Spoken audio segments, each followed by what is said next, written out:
grill, which is that metal thing that you see in front. It's used to push vehicles out of the way, also designed for a pit maneuver.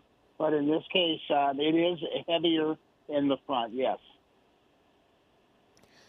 So one of the things that I was thinking of when we talk about that, Bruce, is that if this person runs into somebody with that push bar on the front, you know, especially into oncoming traffic, it's going to make it so much more difficult. Now, again, passing so quickly in these narrow streets, now I say narrow, you're talking about 5 lanes of traffic, but you have a turn lane and 2 on either side with a median, so there's not a lot of room to maneuver like on a freeway. Driving through an intersection, at least slowing down a bit, but now here we go into oncoming, sees that the median is there, so slides back over to the right. And now let's see if this person is going to try to get around these. You see some people pulling over. Again, pulling over and getting out of the way. Now we're kind of looking into the driver's side. So we were told it was a woman, but I can't really tell from that shot. But now here we are, now pinched into oncoming traffic. Look at the people trying to get out of the way. So they did, and then you see that box truck with the refuge or garbage in the back there was pulled over quickly and let them go around. So, I mean, it's going to be beneficial to the following officers, we hope, that people will really get out of the way for the one and then stay out of the way for the trailing officers. So we're a quick turn here now left.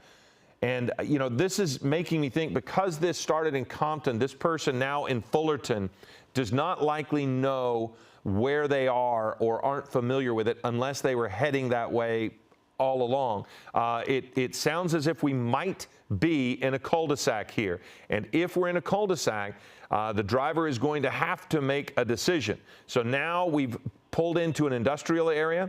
A lot of people that might be at work doing various things, but okay, now this person doesn't know what's going on that's standing there on the street.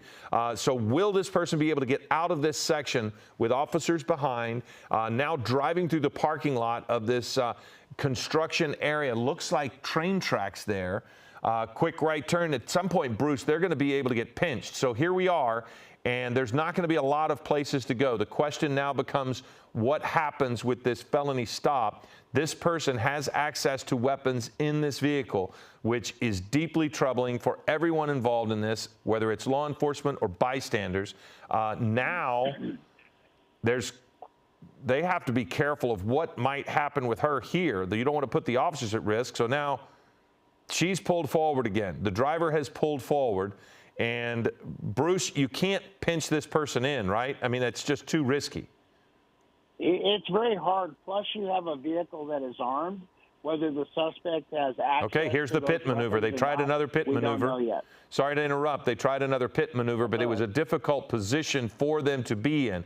So now there is nowhere for this person to go, and the officers are armed, pointing at her. But let's see what one officer is waving for them to come forward, which was somewhat unusual. Bruce, what could you take from that? Okay, the person still is trying to ease forward. You're seeing that there is nowhere for this person to go. They're now trying to pinch them in, so they are pinched in. Officers are extremely exposed there to the left, though, Bruce, which is troubling. So now one of the sheriff's deputies is pulling his vehicle back. Maybe you can explain why they would do that unless maybe the vehicle was moving on its own. Well, you don't want to be in the field of fire. Okay. You want to give time and distance on this. Okay, but now it does. You see what I'm saying with these officers that don't have cover behind. I'm not sure what you can see from where you are, but some of the sheriff's deputies are simply, okay, now they're taking a shield, it appears. But this person cannot really go anywhere. She could potentially try to accelerate and just force her way through that section, but there are so many cars in front and behind now, it would be a losing proposition. So now the question is, how long will this standoff continue as the person is in the vehicle with no signs necessarily at this point of getting out? So, Bruce, what are you trying to do here? Just set up some version of a perimeter so that you can get the upper hand and take away any way of getting out of here? Yeah, they definitely have the resources on scene. However, you have a field of fire coming from the rear going to the front and coming from the front going to the rear. Okay, they pulled open the door. Now she's coming out. They have aggressively gone in there and taken the suspect out. They've gotten to her, and it looks as if the suspect is now on the ground. I keep saying her because the initial word was that it was a woman driving.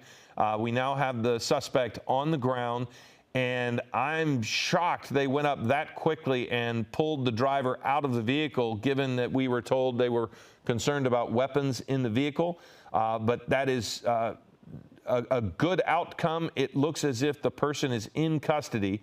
We're going to see if they can put this person up and walk them out of here. So we do have, not sure exactly what that was. They just kicked aside. So the suspect is in custody. It was a female who had stolen this sheriff's cruiser out of the, I think, Bruce, you said Compton Station, yes? Yes, sir, out of Compton.